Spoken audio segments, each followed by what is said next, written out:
Merci pour le bébé sur la télévision, la vidéo pour la info, le journal, il y a peu pour la peuple. Merci. La fidélité peut confiance, vous continuez à causer un journal, on a bino, bon, depuis 2 semaines, on vote à la bino, deux fois la journal pour le semaine, qui est la semaine à 3 mois, il y a vacances parlementaires, des rentrées parlementaires pour la session budgétaire, il y a mois, il y a septembre, c'est moi qui toko, donc on a lundi 15 septembre, on a l'Assemblée nationale, PENA, Sénat, il peut y avoir deux présidents, il y a chambre, il y a parlement, il y a PC qui va discours d'ouverture, Nabango, tout ce qu'il y a la CAC, la Tali, bureau ya assemblée nationale pa wapi bazur régulation ya ba droits sociaux pe ya ba député honoraire et pas ya ba affilié na service de sécurité sociale de parlementaire. Voilà un reportage oyo héritier mopini masala libino. Merci beaucoup. Nous venons d'être reçus par en audience par le président de l'Assemblée nationale, honorable Vital Kamerhe, que nous remercions. C'est en rapport avec le dossier des députés nationaux honoraires de la législature 2018-2023. Il nous a rassurés pour la suite des dossiers. Et voilà pourquoi nous demandons à tous les collègues et bientôt nous allons envoyer les rapports de notre rencontre à tous nos collègues de la législature 2018-2023. Je représente le collectif de députés nationaux honoraires éligibles au CESOPA. Nous avons rencontré le président, on a discuté de nos rentes, c'est-à-dire les avantages sociaux de parlementaires honoraires. Le président nous a rassuré que la situation va s'améliorer bientôt, que tout le monde puisse, tous les députés honoraires puissent garder le calme et dans les jours à venir, nos droits seront payés. C'est ce que le président nous a rassuré. Na wasoleta du Premier ministre, Madame Judith Osumina Touloukaya a procédé qui, dans lancement officiel, il y a campagne nationale d'information sur la valorisation des acquis de l'expérience cérémonielle. C'est le maki qui toque au na chapiteau. Il y a Pullman, héritier, mapine, une fois de plus, ce reportage. Premier ministre Judith Suminwa a procédé qui week-end de l'équipe dans lancement officiel. Il y a campagne nationale d'information, il y a valorisation, il y a acquis expérience.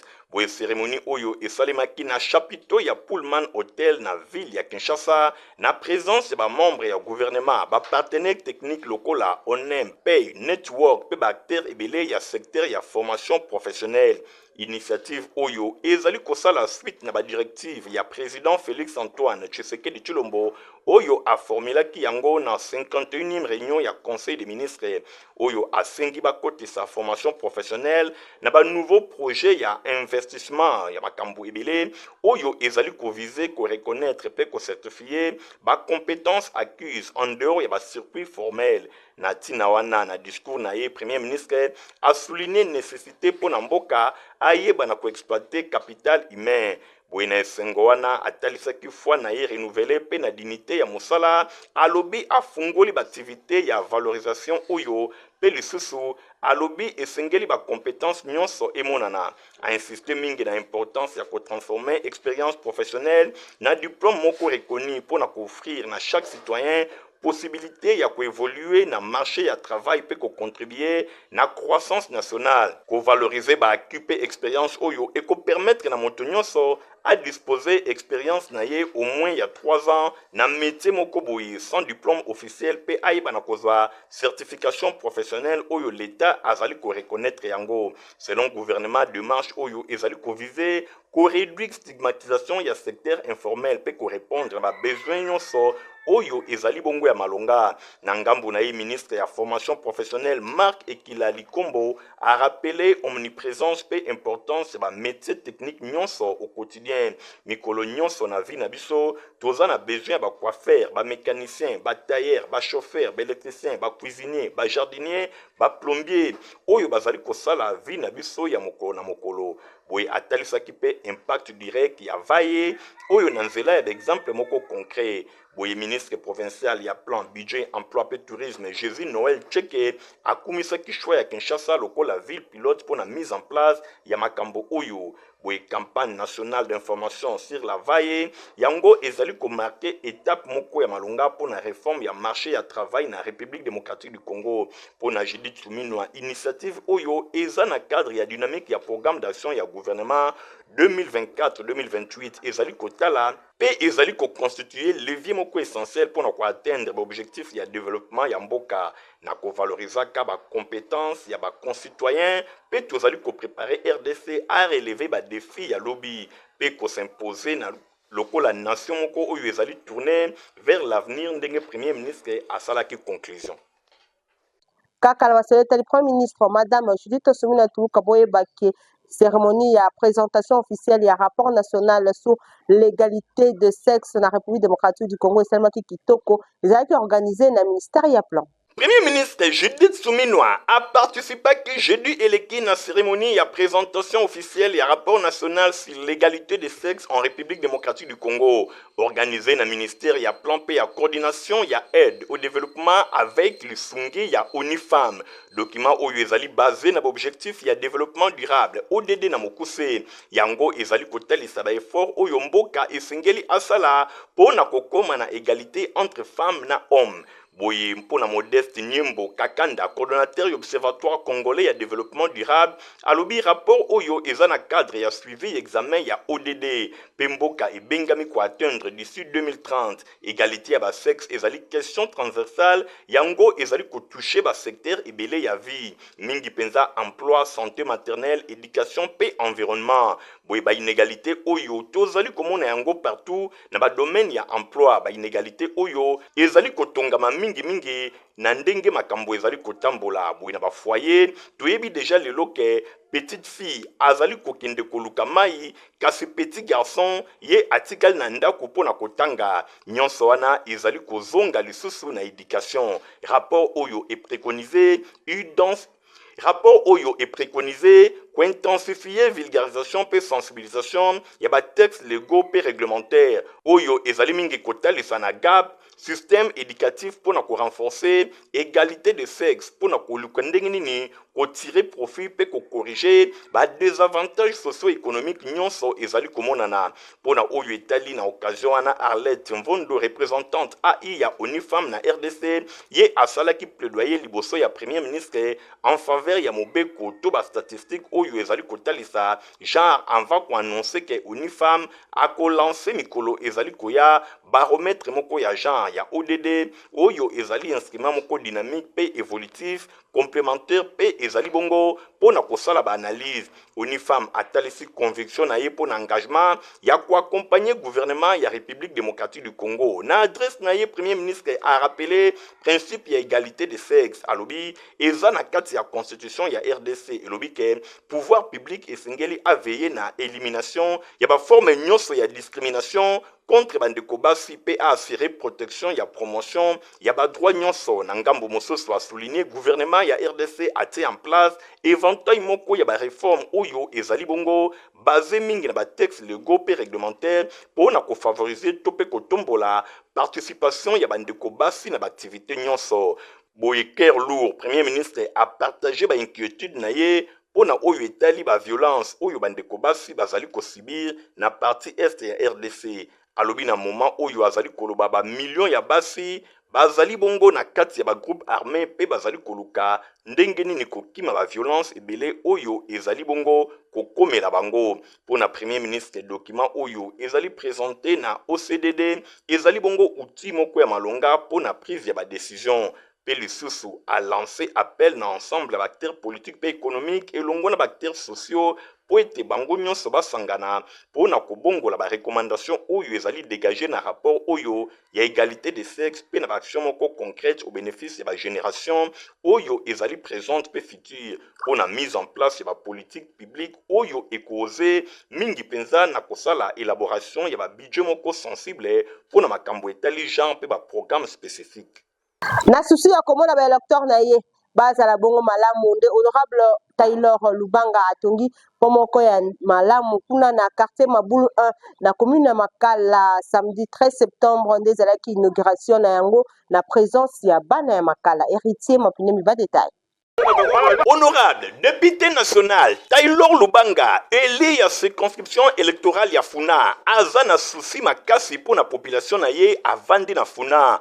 Bosimba pe boyeba ke weekend eleki a inauguraki pomoko ya kafu na mayenge kuna na commune ya Makala mingi penza na quartier Libulu 1 epai wapi population ba yaki ebele pona ko assister na cérémonie oyo elongo na bourgmestre ya commune ya Makala. Bosimba pe boyeba ke population ya Makala bazalaki na difficulté pona ko traverser ko kende de l'autre côté ya rond-point Ngaba pont ezalaki wana ezalaki vraiment na ita moko ya malamu te. Honorable député national Eli Yafuna Taylor Lubanga oyo bazali kobenga opere Yafuna asali pont ya kitoko population ayambaki yango na esengo moko na ndenge ya kosakana te ndenge ye moko. Honorable Taylor Lubanga expliqué na micro ya Info Lingala. Bokizele ezalaka munene tonga kosala pomo munene yango tosali boye parce que ezali na dimension ya besoin na biso na lebi na bino pont oyo ezaka kebandele toko continue kobongisa ba biloko mosusu neti tobandaki na bamarché kuna tobengaki mokonzi mpona kofungola babalabala ti bomonaka bagudo esalamaka wana bababala mini no bomonaka wana eza biso bato tosengi na mokonzi afungola yango nayaka inspection. Je me bats tous les jours pour que la commune soit désenclavée. Et ça va répondre à votre tête. Parce que votre tête, ça va me péter. Dans le Nabiso, ce que vous avez député, Bambon Wana et Kokapé, Kokate, ou ça, les lots Malonga. Bourgmestre ya commune ya Makala, Yepe Azalaki présent, Azanga Kite, Kosepela na geste Oyo. La population Makala, tu évites comment est-ce que tu as par rapport à Otukosala.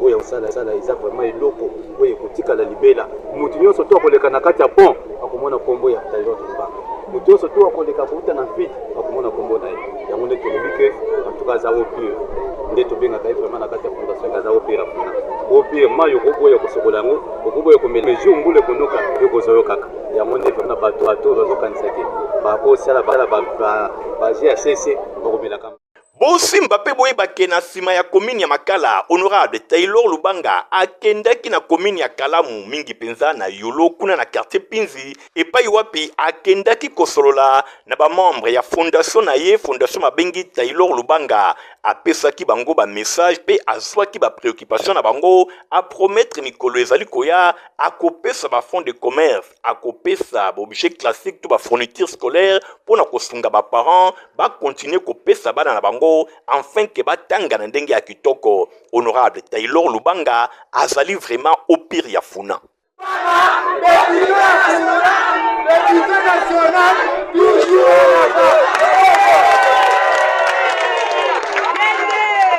Président national, il y a parti politique ACJD, Jean Mujinga Elongo, na secrétaire général, il y a parti na bango mwana mboka Kennedy Katasi, bakende ki week-end et qui co-signé charte et règlement d'ordre intérieur, il y a union sacrée, bazala qui accompagné na ba membre, il y a interfédéral ville, il y a Kinshasa et dit Mbani ba détail.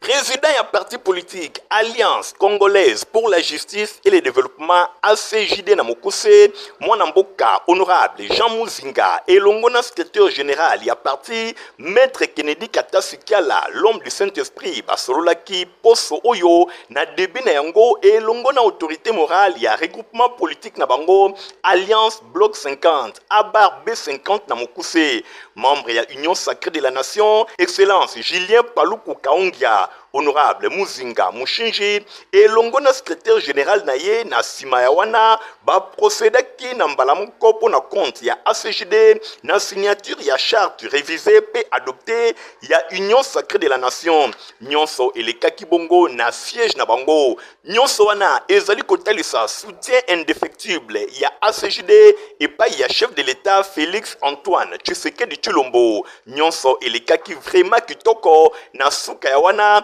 président et parti politique Mwanamboka Jean Muzinga et Longona secrétaire général Maître Kennedy Katasi, l'homme du Saint-Esprit, Baloba Kiboui. Depuis la création de l'Union Sacrée, la CJD a toujours été là et nous devrions renouveler ça pour manifester et continuer à accentuer notre présence auprès du chef de l'État.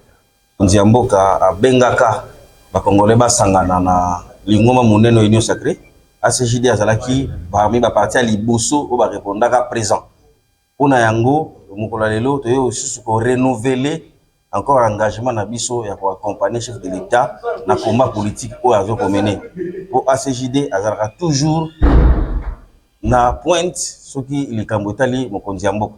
Yango wana toyo ko zanga te pona ko signer acte o lelo pona biso ezali renouvellement ya confiance o tozo pesa na mokonzi mboka pour que lobby on a besoin qu'il y ait des liboso. Kolongwa na siège ya Union Sacrée de la Nation, président ya ACGD Jean Muzinga et longona maître Kennedy Kata, secrétaire général, bakitaki na siège ya parti oyo ezwami na Mbomu na commune ya Kinshasa et pa wapi mo bange na réunion et salemaki et longona présidente ya interfédération ya Kinshasa Mama Rebecca Ntambwe pe ba fédéraux nyonso bazalaki wana batalisaki ba préoccupation na bango pona koyebisa président ya parti pe secrétaire général ndenge nini makambo ezali kotambola pe ba préoccupation na bango nyonso ezalaki prise en compte président national ya parti honorable Jean Muzinga et longona secrétaire général maître Kennedy Kata Sekiala batalisi poleleke bako répondre ba préoccupation kala mingite ACGD na ville ya Kinshasa et kotambola lisusu kitoko koleka boyende ezalaka ACGD nouvelle énergie. Défi Congo, parti politique ya mwana mboka Diangenda Kidi Martorel basalaki week-end eleki grande journée d'éveil de conscience aux alaki na but ya kolobela unité pona bango nyonso pe lisusu bato nyonso bandimela message ya papa Simon Kimbangu Stéphanas Kande héritier mapinde mipe Francis Kanzalo Kuka. Journée le 13 septembre 2025, na salle ya collège Boboto, tozali na ville ya Kinshasa, etikali na ba souvenir na histoire ya spiritualité, pe ya politique pour na renouveau congolais. Kaka ndenge ba image ezali kotalisa, na ba banderole, ba drapele, ezali bongo masolo ya défi Congo. Bokotu nanga soki défi Congo ezali nini? Yoka, défi Congo ezali parti politique ya mwana mboka Diangenda Kututukidi Martorel, petit-fils biologique ya papa Simon Kimbangu. Abengisaki 3 figures emblématiques ba oyo ba bate la culture religieuse ya Mfumu Kimbangu pona kopesa bango message ya défi Congo oyo ye aye na yango na démarche moko inédite. Boy engagement politique pe héritage spirituel. Tout le monde a qui le très respectueux Samuel Masambukidi, prophète Menga Oyo Akenda Sango. Pene Songanzila, Papa Nkusu, chef spirituel ya Lisanga Vuvamu, Oyo Azalaki représenté, message ya Vuvamu, et Vandaki na unité, et Paiwapi, apesaki exemple, ya ba fourmi, Oyo ba deplasaka, ata eloko ya kilo, soki bango bayokani, prophète Menga, ye atalisaki ke, tilelo bandimi ya Mfumu Kimbangu, bazali na destination te na Oyo etali politique.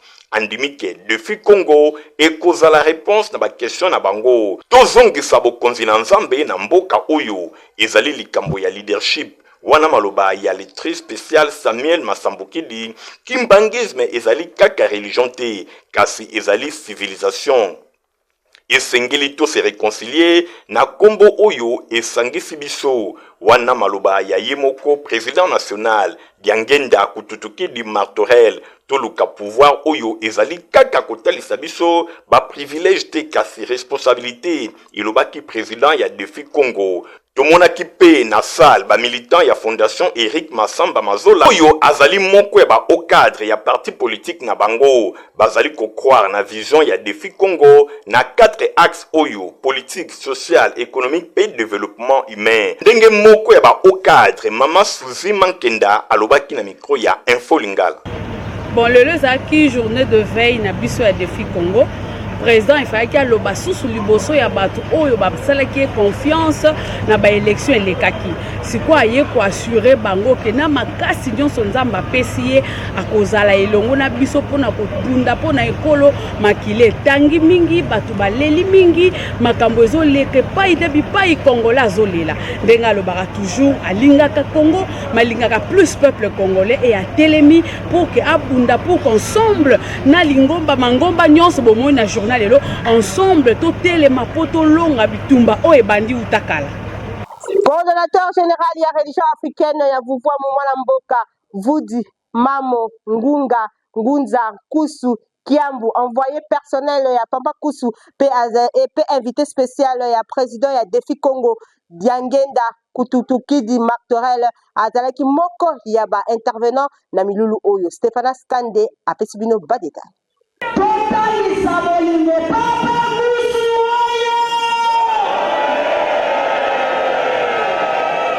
kaka ndenge image ezali kotalisa nde bayambaki envoyé spécial ya Papa Kusu nesongi nzila leader principal ya lisanga Vuvwamu sagesse ya kosakana te ebimaki na maloba na ye pona kopesa honor na journée historique oyo ya éveil ya conscience abetaki sete na likambo oyo etali abetaki sete na biloko misato oyo bolingo mibeko pe misala bosangani ya boyende esalaka ete toyeba ko atteindre ba objectif kasi to bomba sango ya défi Congo kaka pona biso moko te to kabola yango na bato nyonso tozonga nsima te tokende ti na destination wana ezalaki maloba ya envoyé spécial ya Papa Kusu mwana mboka coordonnateur général ya religion africaine na Vuvwamu Ngunza Ndundi Kusu Piambu azangaki te na kotransmettre message ya leader na bango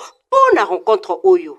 Premièrement, bana mboka esengeli bayeba Vuvwamu azalaka na mboka bwanite na bandeko banso balobelaka kombo ya wango na batendance yango nyonso ya bokese soki likambo wana etali wandongo mfumukimbango biso Vuvwamu tozalaka yango wana ntina bomoni toye koyanula na libengisi oyo papa na biso yangenda kutukidi babengisaki masanga oyo ezolobela kombo ya wandongo mfumukimbango na ntina ya bosololi matali politique sika wana kombo ya wandongo mfumukimbango matondo maloba nesongi ya nzela bapesaki ete likambo na ntango na yango sikoyo ekomi ntango sango ya wandongo mfumukimbango elata lisusu elamba ya sika ya politiki oyo na kati ya etinda ya wandongo mfumukimbango na kati ya misala ya wandongo mfumukimbango tokomona eteni ya bozambe to ya religion tokomona eteni ya politiki tokomona mpe eteni ya misala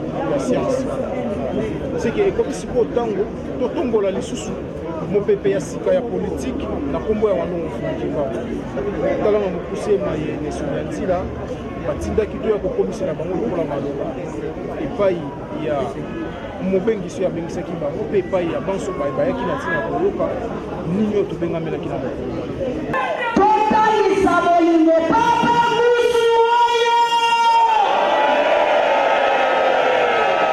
ISTK basalaki samedi 13 septembre double cérémonie ya collation de grade académique pe clôture ya année académique 2024-2025 na dination na ba détail. Siège ya Institut supérieur technique protestant de Kinshasa ISTPK na commune ya Kitambo ezalaki ya koyinda na ndenge ya kosakana te toujours na cadre ya double cérémonie na bango bazalaki nango tomoni bongo collation de grandes académiques pe clôture ya années académiques 2024-2025 nyonso ebandaki na 1 minute de silence oyo ezalaki observé na mémoire ya professeur émérite Léon Pakambuma oyo azalaki DG na ISTPK bongo na sima mo ya circonstance epesamaki epai ya secrétaire général académique Sete Kiminu Albert oyo asalaki rapport académique kuna alobelaki badifikulté nyonso bakutanaki nango pe alobelaki lisusu ba performance to formation ya qualité oyo ba étudiant ISTPK ba bénéficier tout au long ya année académique 2024-2025 oyo et se concrétiser na ndenge batie na marché 81 diplômes bongo na sima ezalaki collation proprement dite epai wapi baétudiant moko na moko alekaki mpona kozwa diplôme na ye nazwa encourageux bamama parce que naye kotanga mpo nazalaki na A2 natangi awa na A2 alors nakei namoni ke niveau eza moke na bino ya lisusu kocontinue université yango nazwa encourage bamama oyo bavandi baosala eloko te il y a encore du temps pour étudier nasengi na bango baya oyo ezali école moko eyebi koforme très bien. Na suka ya cérémonie secrétaire général académique ya ISTPK Sete Kiminu Albert alobaki boye d'abord question ya liboso collation na biso tosali yango lelo le 13 septembre tolandi penza mibeko oyo etindami na mokonzi ya ministère. Tosali tobimisi 87 lauréats.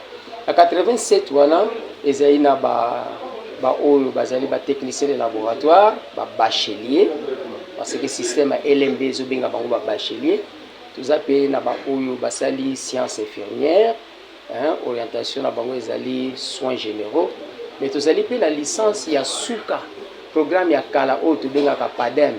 Donc tosukisi na bango o licence wana programme ya PADEM ekozalaka lisusu te na Congo. Ezali mokolo na esengo parce que tokokisi etinda ya mokonzi. Difficulté ezalaki bana mbongo ezali komonana te na maboko kofuta minerval ka mwana matata, mais tozosalaka ba sacrifice tozobundana po ba enseignant ba se décourager te.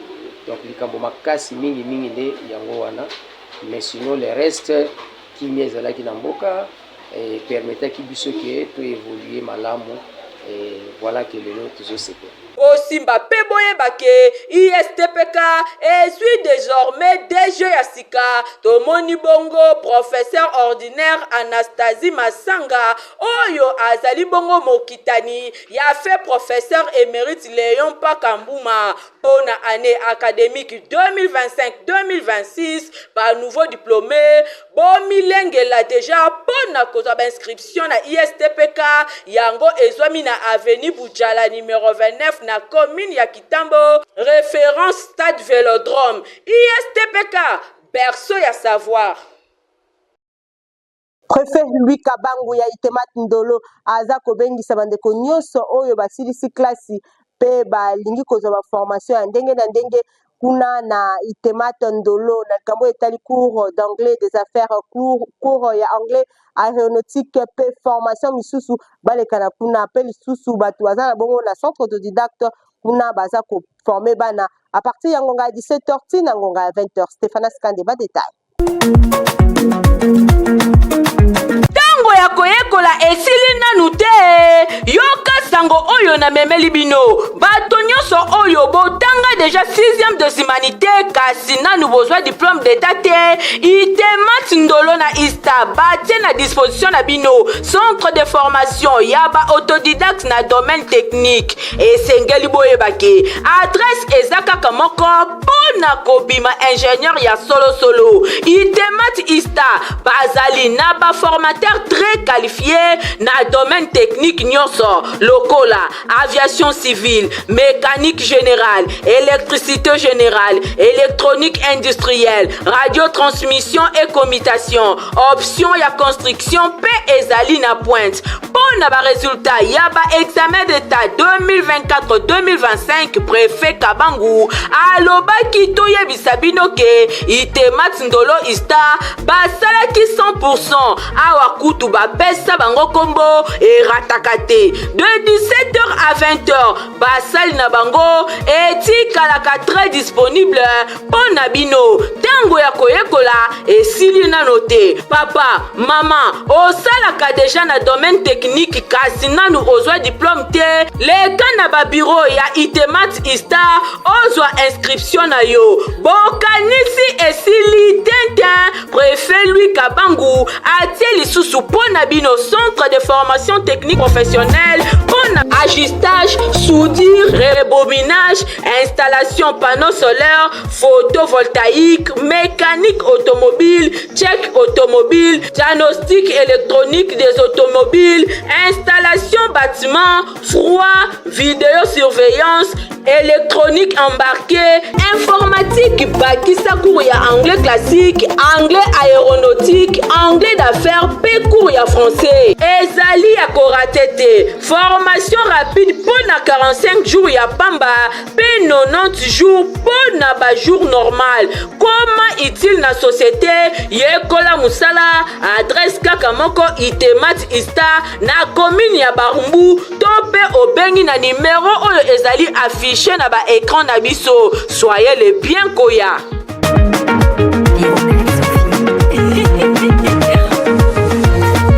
Potopota malora pour la bala la binega potiva pe mukolo komela yango epesaka santé ya kitoko pe énergie. Protivap encore et toujours. Oyo mama bituna tuna ayeba kateti lero apesa mwana ye bire. Ebe na santé kitoko boye. Olesaka ye nini? Aliaka Protivap. Soka ba mama nyonso batimbe ya Protivap potopoto kitoko mpona ba bébé pro. Mama soma ye. Mwana na ngai depuis abanda kolia akoli boye. Aliaka kaka Protivap. Protivap. Protéine, vitamine, énergie. Azama yele na classe abelaka te alimbaka te. Ba maman, félicitations na bokoneri bana. Protivap, facile à digérer et nourrissant. Ezana, protéines, vitamines et énergie. Hey, bébé na yo kitoko ninyo esaka. Ba ba ingaka ngo, santé kitoko nzoto makasi. Matemi disa, mama ndetsa mwana. Sukana mbimbi, oye sukana mbimbi. Wakusa. Protivap, pro bébé pro. Bozalaki ebele pona kolanda info lingala journal ape pour la ceux qui vous sepela qui na opsa merci na Igor Ntingi Matomi na zaki na sima ya caméra concours rédactionnel ya Nadine Asona Muyala héritier mapindemi ya superviseur qui journal oyo Francis Kanzalo Koka pe Fabrice Lundo Mibazaki na montage ngala bino depuis ça nous rendez-vous Nicolas Zaliko ya au revoir Stéphane Skande azaki na coordination.